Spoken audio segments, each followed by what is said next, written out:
Hi, this video is for those of you who have Gemini moons or strong influence of Gemini in your astrology chart.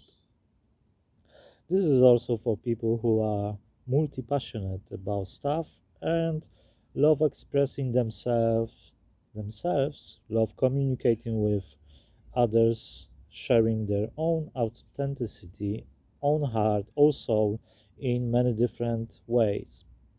So often, what happens for the Gemini moons and people who are multi passionate is that we get so many ideas, we get so many things that make us feel passionate, make us feel fascinated.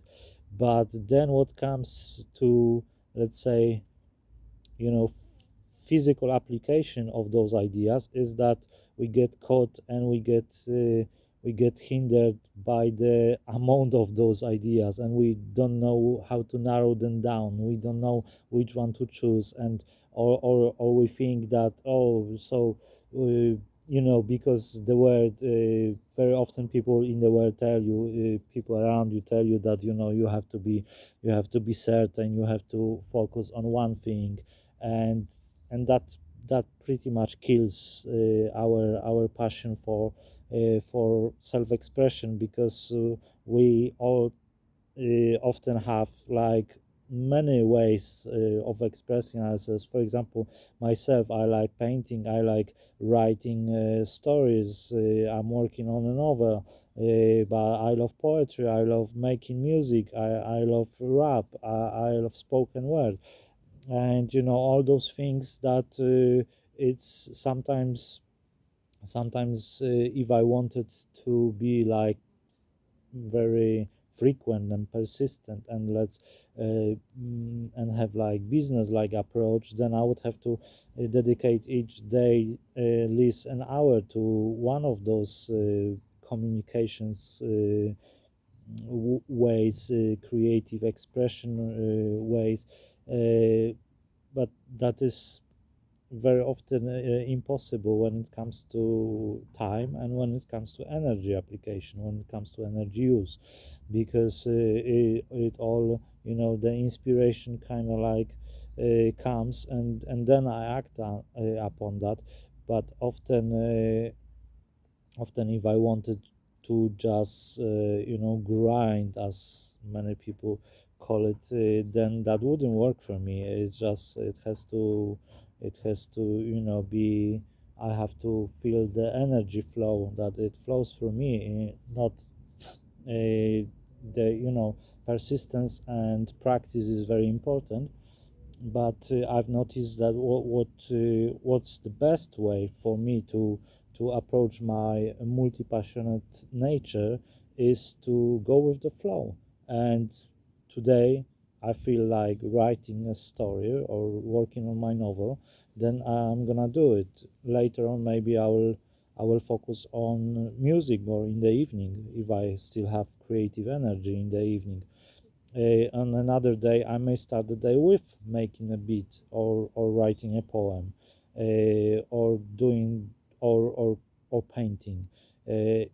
So there are days when I feel more like writing. There are days where I feel more like painting, or even when summer comes, I feel more like painting than in winter. In winter, I'm more introspective, and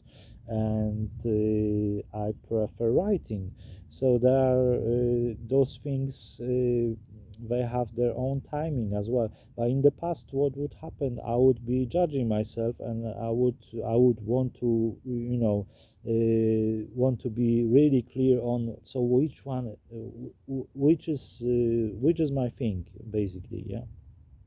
So, and that obviously kind of like closed down my creative flow, and made me like feel constricted, because when you have like five different ways of expressing yourself, and you yourself, because you bought into the idea that you have to have only one thing that you are good at, then it's hard to you choose. It's impossible to choose, because you love doing all those five things. Yeah. So this is my quick message for today, that not to judge yourself when when you don't have a clear idea of what is that thing of yours, because that thing of yours may be combination of 5 or 10 different things, or those things may not combine well together, but you still love doing them. Then just carry on doing them, and just whenever something feels right, then that is right thing to do. Yeah. And it's all about letting yourself enjoy the moment, and letting yourself out of that judgment mentality, where we kind of we succumb into the idea of being kind of like projection of the world around us. Yeah, so in your heart what is your thing, what you love doing.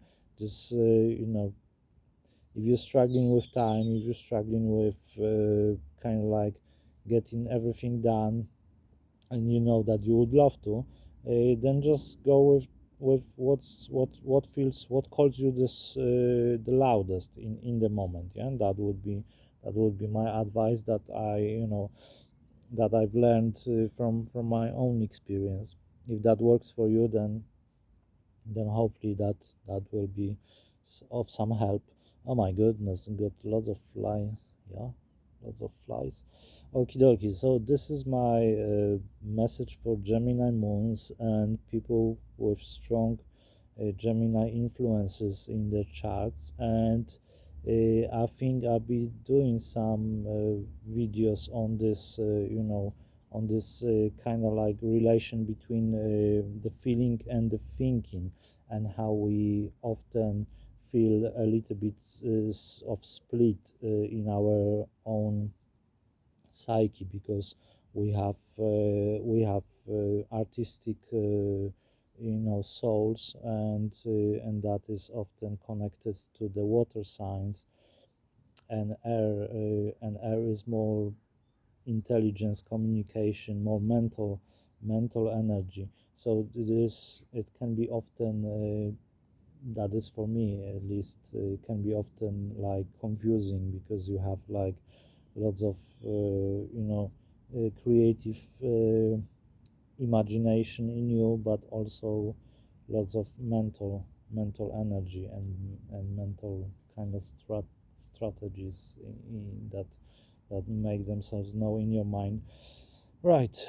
Okay. So if you would like to you know talk about this, or would like, then hit me up with the message. And if you want me to talk more about Gemini Moon from my own perspective, because that's something that I've been exploring from my own life and perspective, then let me know in the comments, and I will be happy to talk about these things more. Right, wishing you amazing day, amazing rest of the day, and speak to you later.